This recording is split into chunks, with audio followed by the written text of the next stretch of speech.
যাতে বাজারের দাম বৃদ্ধি না হয়। এই মুহূর্তে কি সিচুয়েশন? দেখুন, 8 তারিখের মিটিংটা হয়েছিল ওই কারণে যে যুদ্ধকালীন পরিস্থিতিতে দাম না বাড়ে, কিন্তু মুখ্যমন্ত্রীর কড়া নির্দেশ আছে যে সারা রাউন্ড ইয়ার এটা নজরদারি চালান। আমরা সেটা চালিয়েছিলাম। মাসখানেক আমাদের বন্ধ ছিল, মাস দেড়েক, এই জন্য যে বাজার নর্মাল ছিল বলে। কিন্তু মুখ্যমন্ত্রী চাইছেন যে এখন এটা লাগাতার একটা প্রসেসের মধ্যে থাকলে ব্যবসায়ীদের ওপরে চাপ থাকবে, সবাই জানবে। এটা উনি মানুষ যাতে কষ্ট না পায়, মানুষের যাতে টাকা পকেট থেকে বেরিয়ে না যায় অনর্থক, সেইটা রোখার জন্যই এই ব্যবস্থাটা। আমরা সেই জন্যে মাছ, মাংস, ডিম, চিকেন সব কিছু, এমনকি আপনার চাল, ডাল, চালের দামও কমে গেছে। চালের দাম প্রায় 10 টাকা কমে গেছে। মিনিকেট কমে গেছে, সব কিছু কমে গেছে নতুন চাল ওঠার ফলে। অর্থাৎ বাজার এখন নর্মাল এই মুহূর্তে। এটা এখন লাগাতার এইভাবে চলবে, এটা এখন থামার কোনো জায়গা নেই। এবং মশলার দামও নর্মাল আছে, শুধু একমাত্র একটু বেড়েছে, সেটা পোস্তটা। জেকে পোস্তই 100 গ্রাম 1600 টাকা বেচছে, ওটা ছিল বোধহয় 1400 না 1500 টাকা, 100 টাকা বাড়িয়েছে। আমরা বাজারে কড়া নজর রেখেছি, সব দিকেই রেখেছি। অতএব আশঙ্কার কোনো কারণ নেই। সাধারণ মানুষকে আমরা এইটুকু আশ্বস্ত করতে পারি যে বাজার ঠিক আছে, আর সবার উপরে, মাথার উপরে মুখ্যমন্ত্রী নিজে আছেন, অতএব কোনো অসুবিধা হচ্ছে। আমাদের এটা জানতে হবে যে গ্রিন ভেজিটেবল কখনো স্টোর করা যায় না, এখনো এরকম কোনো ব্যবস্থা ওঠেনি। ইতিমধ্যেই পেঁয়াজের স্টোরিং ক্যাপাসিটি ছিল, কিন্তু মুখ্যমন্ত্রী আমাদের রাজ্যে প্রায় 5000-এর মতো স্টোর তৈরি করেছে, যে স্টোরগুলোয় চাষিরা পেঁয়াজ চাষ করে রাখতে পারবে এবং নাসিকের উপরে নির্ভরতা কমাবে।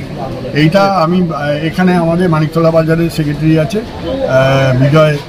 বিজয়কে বলবো, আপনারা ওর থেকে এখানকার বাজার সম্বন্ধে কিছু জানতে পারেন। আর একটা কথা আপনাদের বলছি, সেটা হচ্ছে যে যেটা গতকাল মুখ্যমন্ত্রী উল্লেখ করেছেন, যেটা 8 তারিখের মিটিংয়ে আমরা উল্লেখ করেছি এবং ওনাকে চিঠি দিয়ে, সেটা হচ্ছে যে ব্যবসায়ী সমাজের যে ট্রেড লাইসেন্স এবছরে অনেকটা বৃদ্ধি পেয়েছে, কারণ কোনো ক্ষেত্রে ডবল ট্রিপল হয়েছে। সেটা উনি বলেছেন। এখানকার মেয়র আমাদের ববি হাকিমকে দেখতে অফিসাররাও দেখছেন, কমিশনার দেখছেন সবাই, এবং বাইরেও এই অভিযোগ এসছে। সেদিন গত 8 তারিখে যে আমরা বলেছিলাম সেটা আজকে সত্য প্রমাণিত হচ্ছে, এবং মুখ্যমন্ত্রী নিজেও বুঝতে পারছেন অনেক কিছু উনি জানতে পারেন না।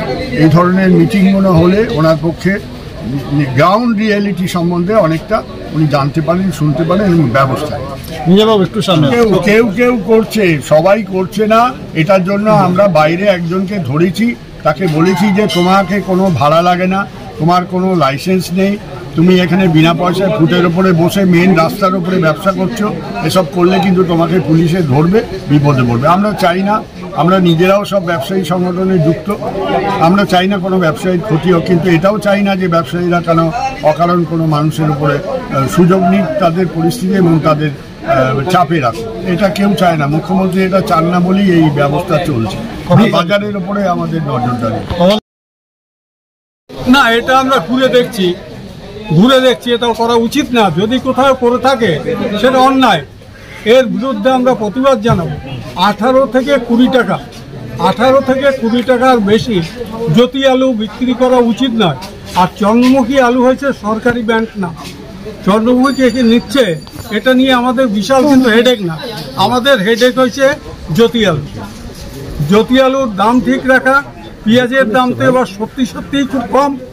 চাষি 15 টাকায় পেঁয়াজ রেখেছে, হোলসেলে চাষি 15 টাকায় পেঁয়াজ বিক্রি করছে, চাষির কিন্তু লস হচ্ছে।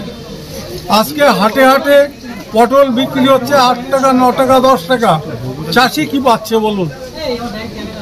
10 টাকা পটল বিক্রি হচ্ছে। এখন যদি হাটে কোনো রিপোর্টার যায়, তাকে ঘিরে ধরবে চাষিরা। দাদা, আমাদের কি হবে বলুন? আপনারা দাম বললে তো অনেক কিছু দেখান, টিভিতে লেখেন, আজ আমরা কি করব?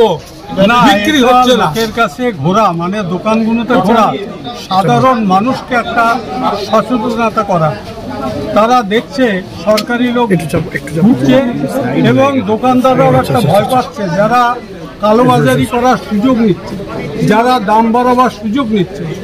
এই যে আমাদের ঘোরার ফলে তাদের সেই সুযোগটা অনেক কমেছে। 100% কিছুই কমে না। এটা এই যে কিছু আগে আমার এক বন্ধু উনি বললেন, আমরা আসার আগে 30 টাকা আলু বিক্রি করছে, এরকম 2-4 জন লোক সব জায়গায় থাকবে, পৃথিবী ব্যাপী এরকম লোক আছে।